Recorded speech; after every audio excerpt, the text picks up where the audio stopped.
Perdana Menteri menyifatkan pembangunan semula Rumah Panjang Bukit Kiara di Ibu Negara sebagai satu sejarah penting.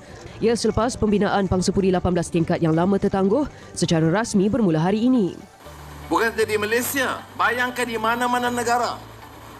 Kelompok miskin, bandar, di rumah panjang begini rupa, berhadapan dengan tekanan perumahan yang mahligai keliling, dengan nak jaga hutan, tak pernah menang dalam sejarah dunia. Alhamdulillah, di sini saudara-saudara menang kerana pertahankan hak dan undang-undang.